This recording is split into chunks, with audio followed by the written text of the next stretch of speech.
Good morning friends. GST platform के YouTube channel में आप सभी का स्वागत है। जी हाँ फ्रेंड्स, अगर आप अनरजिस्टर्ड परचेजेस कर रहे हैं तो उन अनरजिस्टर्ड परचेजेस के लिए आपको क्या क्या डॉक्यूमेंट्स बनाना कंपलसरी है वो आपको समझना बेहद जरूरी है। क्योंकि यहाँ पर हो क्या रहा है, कई सारे इन्वेस्टिगेशंस के अंदर आप अनरजिस्टर्ड परचेजेस डिक्लेयर करते हैं तो सामने से प्रॉपर ऑफिसर्स के कई सारे सवाल डॉक्यूमेंटेशन से रिलेटेड या फिर कंप्लायंसेस से रिलेटेड आपसे पूछे जाते हैं। तो आज का ये सेशन इसी पर पूरा कंप्लीट एनालिसिस के साथ आपको बताने वाला हूं कि किस तरीके से आप अगर अनरजिस्टर्ड परचेजेस कर रहे हैं तो आप कर सकते हैं, इसमें कहीं कोई दिक्कत नहीं है। लेकिन आपको कुछ चीजें हैं जो कि ध्यान में रखना बहुत जरूरी है। सबसे पहले आप इस बात को समझिएगा, लेट सपोज एक पर्सन है जो कि रजिस्टर्ड पर्सन है, यानी कि जो परचेजर है वो रजिस्टर्ड है और जो सप्लायर है वो अनरजिस्टर्ड है। तो यहां पर क्या रिवर्स चार्ज लगता है? तो सबसे पहली जो कंफ्यूजन है वो रिवर्स चार्ज को लेकर के है कि अगर रजिस्टर्ड पर्सन कुछ खरीद रहा है अनरजिस्टर्ड पर्सन से तो इस पर आरसीएम लगेगा ही लगेगा। तो ऐसा बिल्कुल भी नहीं है, इस पर आरसीएम लगेगा ही ऐसा नहीं है।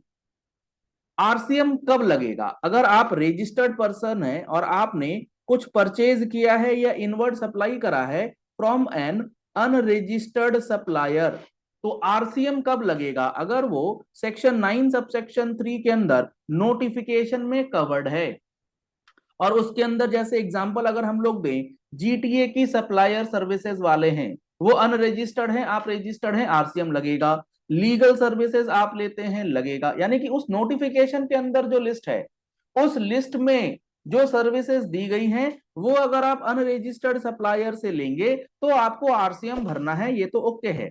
अब मान लीजिए आपने ऑफिस के लिए कोई एक्सपेंस करा है और वो एक्सपेंस 9(3) वाले नोटिफिकेशन के लिस्ट में नहीं है, तो क्या यहां पर भी आरसीएम लगेगा सेक्शन 9 सबसेक्शन 4 वाला? The answer is no. 9(4) वाला जो अनरजिस्टर्ड आरसीएम है वो हर किसी के लिए नहीं है एक्सेप्ट रियल एस्टेट।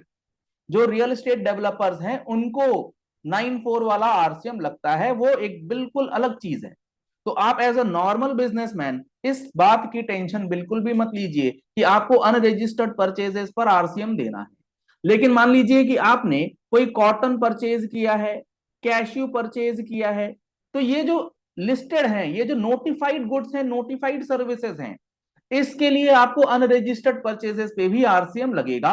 अगर आप आरसीएम की कंप्लीट डिटेल समझना चाहते हैं कि कब आपका अनरजिस्टर्ड परचेजेस पर आरसीएम लगता है, गुड्स हो या सर्विसेज हो, और कब नहीं, या फिर जीएसटी के एक एक एस्पेक्ट को आप डिटेल में समझना चाहते हैं, तो आप हमारे जीएसटी के फुल कोर्स का एनरोलमेंट करा सकते हैं। कॉन्टैक्ट नंबर्स आपको स्क्रीन पर दिए गए हैं, इन नंबर्स पे कॉल करके व्हाट्सएप करके आप डिटेल्स ले सकते हैं। आप हमारा मोबाइल एप्लीकेशन डाउनलोड कर सकते हैं, जीएसटी प्लेटफॉर्म का प्ले स्टोर पर अवेलेबल है, लिंक आपको वीडियो के डिस्क्रिप्शन बॉक्स में दिया गया है। तो सबसे पहली बात तो यह है आरसीएम को लेकर के।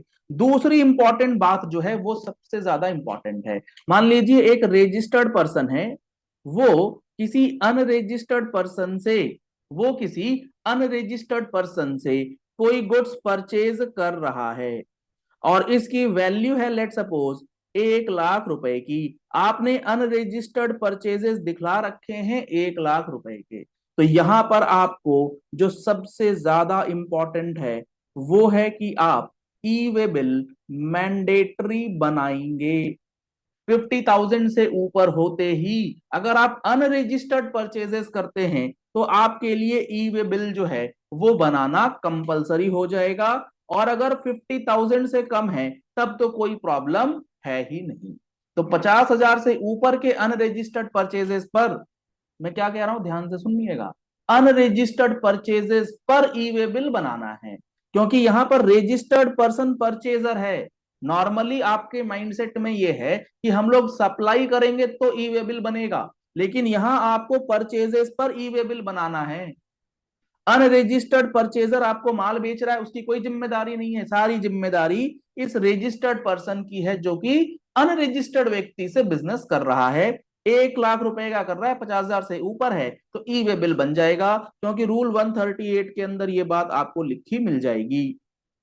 यहां अगर आप पढ़ेंगे तो every registered person who causes movement of goods for the consignment value जिसकी 50,000 से ऊपर की वैल्यू है और वो due to inward supply from an unregistered person है, तो आपको कमेंसमेंट से पहले ई वे बिल के अंदर पार्ट ए वगैरह जो है वो सारी बातें जनरेट करके ओके कर देनी है, मतलब ई वे बिल जो है वो जनरेट कर लेना है। अब इसके बाद जो अगला काम है, ई वे बिल आप जनरेट कर लेंगे, इसके बाद जब आप किसी अनरजिस्टर्ड व्यक्ति को पेमेंट करेंगे, उसके बिल अमाउंट का पेमेंट करेंगे, तो इसमें दो बातें आपने देखनी है। कौन सी दो बातें आपने देखनी है? क्या वो जो आप सर्विसेज या गुड्स परचेज करके लाए हैं वो आरसीएम में है या फिर वो आरसीएम में नहीं है। अगर वो 93 या 94 के आरसीएम में है तो आपको यहां पर पेमेंट वाउचर बनाना कंपलसरी है। पेमेंट वाउचर अगर आप नहीं बनाएंगे तो आप अपनी GSTR1 के जो टेबल 13 के अंदर डॉक्यूमेंट्स हमारी जानी है उसके एक मैंडेटरी क्लॉज को वायलेट करेंगे। तो आपको वहां पर भी GSTR1 के अंदर ये डिक्लेरेशन जो है वो अब इस महीने से मैंडेटरी कर दिया गया है। अगर वो आरसीएम वाला नहीं है तो आपको payment voucher as per the provisions बनाने की जरूरत नहीं है। तो तीन डॉक्यूमेंट हमने डिस्कस करा, एक तो ई वे बिल, एक हो गया आपका पेमेंट वाउचर और दूसरा आरसीएम। अब आरसीएम से रिलेटेड अगर हम बात करें तो आपकी सर्विसेज अगर आरसीएम की है और आरसीएम में टैक्स जमा करते हैं तो आपके लिए कंपलसरी है सेल्फ इनवॉइसिंग करना, अगर आप अनरजिस्टर्ड व्यक्ति से सर्विसेज या गुड्स ले रहे हैं कवर्ड अंडर आरसीएम। तो ये तीन मेजर डॉक्यूमेंट हैं, self invoice, E way bill and payment voucher. ये तीनों का कॉम्बिनेशन आपके पास होना बेहद जरूरी है। चलिए इस वीडियो को यही एंड करते हैं। आशा करते हैं आपको ये सारी बात बहुत अच्छे से समझ में आ गई होंगी। कोई भी क्वेरी है, डाउट है, आप नीचे कमेंट बॉक्स में अपनी क्वेरीज पोस्ट कर सकते हैं। पहली बार आए हैं हमारे यूट्यूब चैनल पर, आप हमारे चैनल को फॉलो कर लीजिए, सब्सक्राइब कर लीजिए नोटिफिकेशन बेल के साथ ऐसी ही इंपॉर्टेंट और प्रैक्टिकल वीडियोस के लिए। Thank you and have a nice day.